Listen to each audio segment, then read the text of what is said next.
sir. We live, we back, man. Welcome back to the Golden Goose DFS show. I am your host, Chandler Blakely, aka Goose.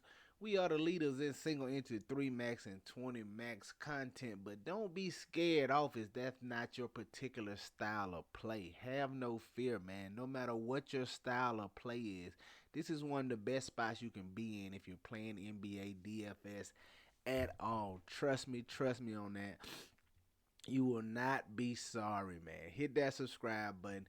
Hit your turn your notification bell on so you know when the videos and content drop, and you can be here rocking with me each and every time. All right. Also, do me one small favor, man. While you're clicking buttons, y'all doing a great job lately. Let's keep it up, man. Go on and hit that like button for your boy, especially on this Sunday, man. I'm bringing you content on this Sunday morning, evening, afternoon, whenever you finding this. Hit that like button, man. It goes a long way to help the channel grow, and it's greatly appreciated. And more importantly, it gets some good karma and some good energy headed your direction, man. When you do good, you get good in return. Always remember that. So start your morning off, afternoon, whatever the case may be. Give out some good energy, hit that like button, and watch how it come back to you. All right, man. Thank y'all for tuning in. This is my starting five. I'll give you five plays that's more than likely going to be in my player pool. And you know my disclaimer, man. I always say more than likely just because it is NBA DFS. Late scratches happen like last night. You get changes after lock, before lock, throughout the day. You just gotta be tuned into the news so you can adjust your lineups and get the best possible lineup at the present moment with the news you have. All right, gotta be tuned in for that. But besides that, man, these are the plays I bring you each and every slate, man. That's why you want to be subscribed. We gonna get right into it. But before we do, man, got the lineup review. Going over my best lineups from yesterday's slate. Let's talk about it. I added the FanDuel review back in here. We had a request, so we're gonna speed through these reviews a little faster since we're gonna have three of them. But good night across both sites, man. Highest scoring lineup right here was 330. This is in the dollar single entry.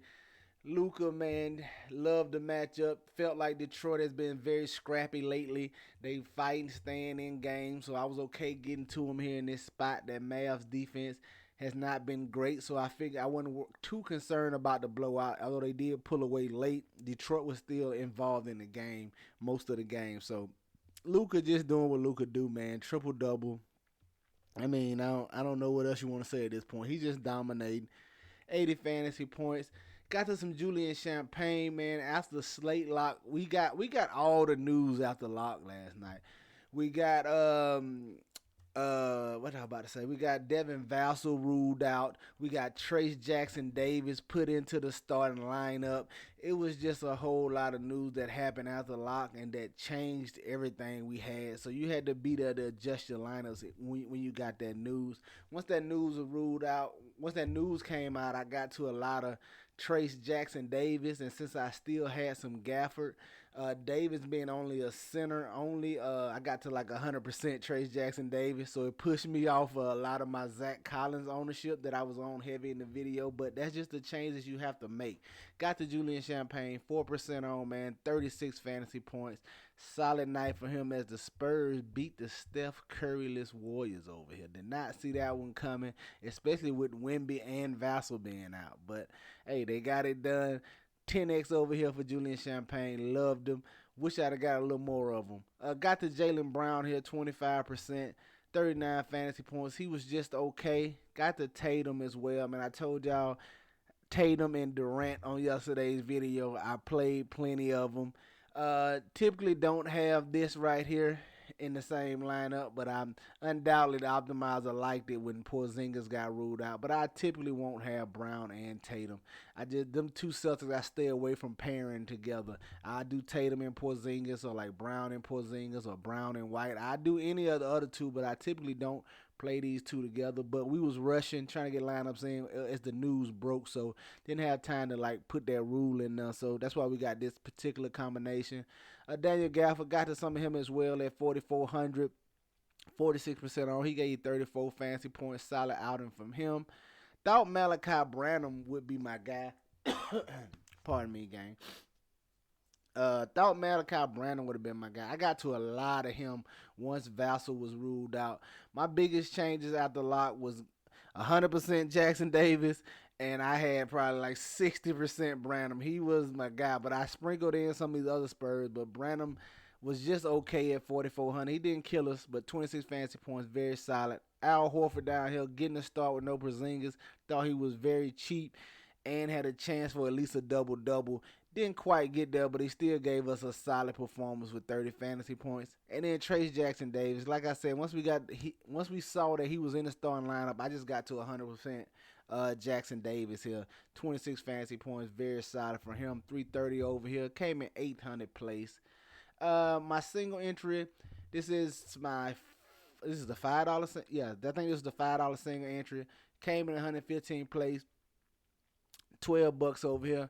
I had the very similar lineup in my $12 single entry, but instead of Durant, I had Tatum still cashed as well. So, like I said, solid night. But at the top, man, you can see Luka here.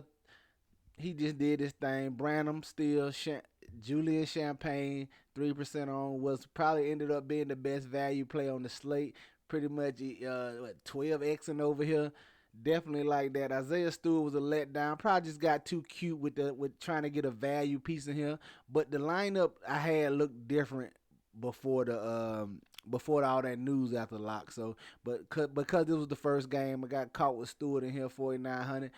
Could have had a lot better value plays. If I avoid him at lock, I can definitely build a better lineup and definitely score a little higher. As there was a lot better value than Stewart that opened up. But Gafford 58% over here in the single, 34 fantasy points. Got the CP3 like I told you yesterday. He was just okay, man. They needed more from him. Need another assist for a double-double. Could have played a little better. They're going to need him to play a little better with no Steph Curry out there. But Chris Paul was solid. Kevin Durant, man, I told y'all yesterday, I talked about him on the FanDuel side, but I told you I felt like it could be a battle between KD and Durant, a little back and forth. Tatum got out to a slow start, but he quickly caught up, and Durant just had it rolling, man. 45 real-life points from him. Trace Jackson Davis, once again, 26 fantasy points.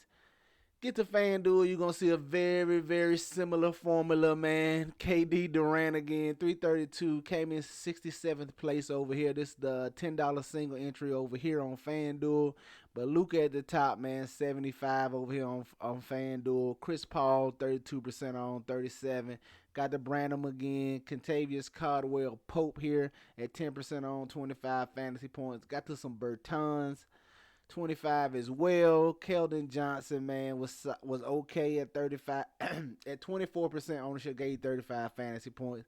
KD, man, 6% on. They will sleep over here. I definitely take it every time, man. 7% on, 63 burger.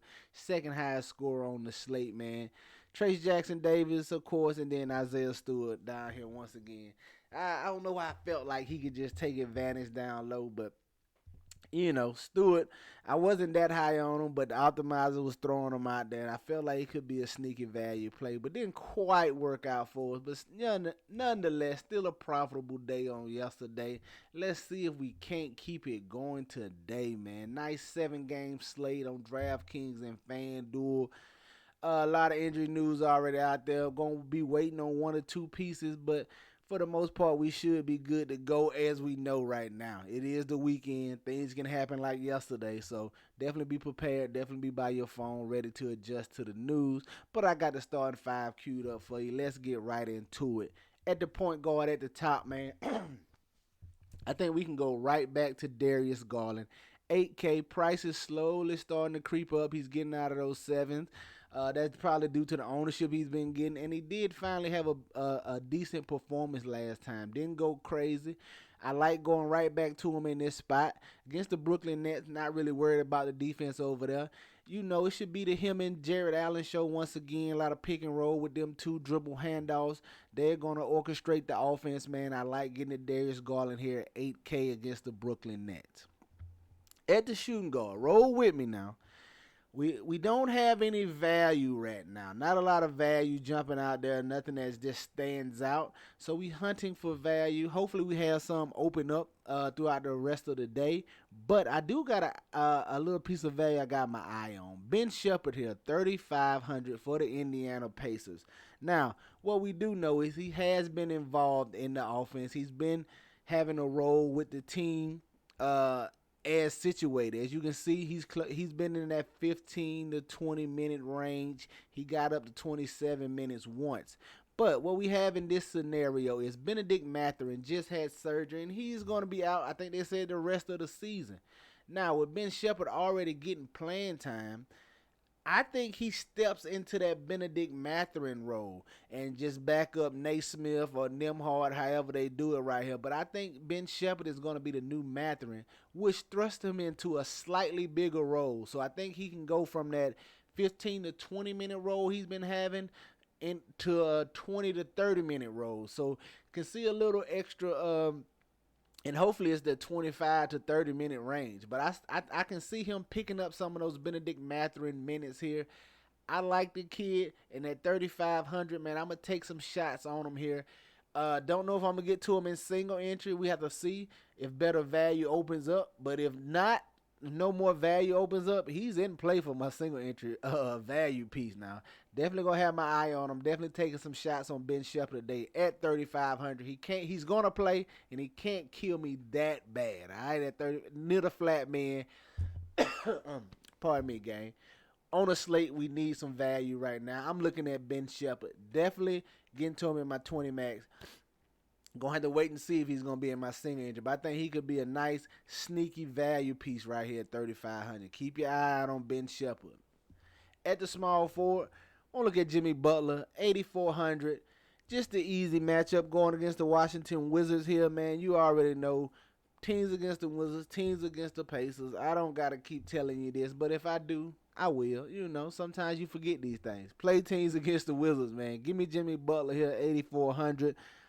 You know it's Jimmy, man. We just got to hope he brings his scoring. The thing with Jimmy Butler is that's always risky, like I always say, man. He's whatever the team needs. Like if Bam or Rozier or when Hero comes back, if one of those guys has it going, Butler will easily just distribute and play defense and do the little things that help the Heat win.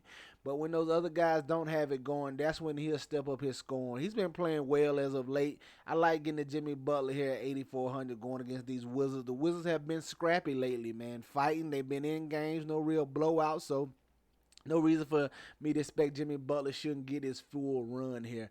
Got my eye on Jimmy Butler, 8,400. At the power forward spot, I want to look at Paolo Banchero. Just this matchup against the Pacers, man. You already know. Fast pace, no defense. The Pacers give it up to the power forward position. And Banchero, he makes you a little nervous. He's similar to Butler as well, man. He's just not ultra aggressive trying to go out there and get 50. He'll kind of fall into what the team needs that night. If Franz got it going or somebody else has it going, he'll let them eat and just defend and rebound and distribute a little bit. His best nights come from when he has the scoring going. And I'm hoping he has it going here in this spot, man. Should be good for him. Like I said, I love the matchup. He should be able to take advantage down low, man. Siakam has the height but doesn't really have the mass to deal with. He should be able to put him on the block and get what he wants to down low. I like getting the Paolo Banchero at 8,600 going against these Pacers. And then at the center spot, man, probably going to be chalky, but I think you can go back to Rashawn Holmes. Saw him get the start last time, played 30-plus minutes. Don't see why he wouldn't do it here in this spot, and it's actually a better matchup for him going against a center like Bam. They have similar type builds. Both of them like 6'10", can move a little bit, athletic, so he's not worried about a big dominant back to the basket center down there. So there's actually a decent matchup for him.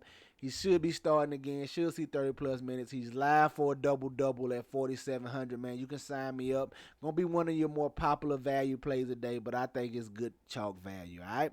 There you have it, just starting five for DraftKings. Darius Garland, Ben Shepherd, Jimmy Butler, Paolo Banchero, and Rashawn Holmes, man. Get you some exposure to these guys. Get them in your player pools. You know they're going to be in mine, all right? Let's go look at FanDuel and see what I'm feeling over there.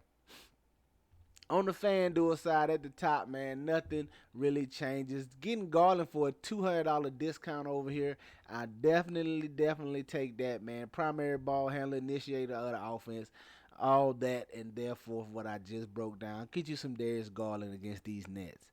At the shooting guard, I'm staying with my boy Ben Shepherd, man. I'm sticking to my guns. I think he's a sneaky value piece, and I'm going to die on that hill today. Unless it's some better value that opens up throughout the day, I'm still playing Ben Shepherd regardless. No matter what value opens up through the day, I'm still going to have some Ben Shepherd. Get some of them in your player pool, man. At the small forward, staying with Paulo Banchero, 8,900. Like I said, love the matchup, love the game environment. should be should be able to make all the plays he wants down here against this lackluster defense, and the speeded up tempo gives him more possession, so more chances for him to do more things. Give me Paulo Banchero, man. At the power forward spot, want to look at Zion Williamson, 8,400. Listen, coming off the big game, I had him in like one lineup, and if you've been watching me, you know I've been playing Zion for the past couple of weeks. Upset I didn't have more of him when he finally had his big game. Not expecting that big of a performance, but it's in the cards, man. Great matchup here going against the Atlanta Hawks here. You know, fast pace, no defense, similar to Bancaro, and just no size, especially with Jalen Williams going out of the lineup, man. Sadiq Bey is not going to be able to handle. They don't have nobody down there for him on the block, man. They might have to start Bruno Fernando. Might be a Capella and Fernando start day. We'll have to see, but it's going to be rough if they worrying about if Sadiq Bey got to guard Zion down here. Looking for him to dominate down low here against these Hawks in an up-paced matchup. Sign me up for some Zion Williamson. And then at the center spot, man, I'm going to see if he can keep it rolling. Let's go back to your guy, Alfred Sengun. Just been playing well as of late, man. Nice matchup here against the Sacramento Kings, and what's probably the better game on today. This is probably the best game as far as competitive-wise and just matchup and wanting to see. Give me some Alfred Sengun, 9,100, man. Just been playing lights out. Matchup here against Sabonis. Sabonis is not a defensive stalwart that's going to really affect me wanting to get the Sengun, man. You know he has triple-double upside. Give me some Alfred Sengun here in this matchup against the Sacramento Kings, all right? There you have it. Your starting five for FanDuel. Alfred Sengun, Zion Williamson, Paulo Banchero, Ben Shepherd, and Darius Garland. Get you some exposure to these guys. Get them in your player pools. You know they're going to be in mine. Y'all know, like always, any question, comments, or concerns, hit me up down below. Holler at me on Twitter. I'll respond when I see them, man. And remember, man, no question is a dumb question like they tell you when you was in school. The only dumb question is a question unasked, man. Ask away. I ask it to the best of my abilities, you know what I mean? That's going to do it for us here today. Y'all know the motto. Chances make champions. Y'all green up. I'll catch y'all next time, all right? Let's get it.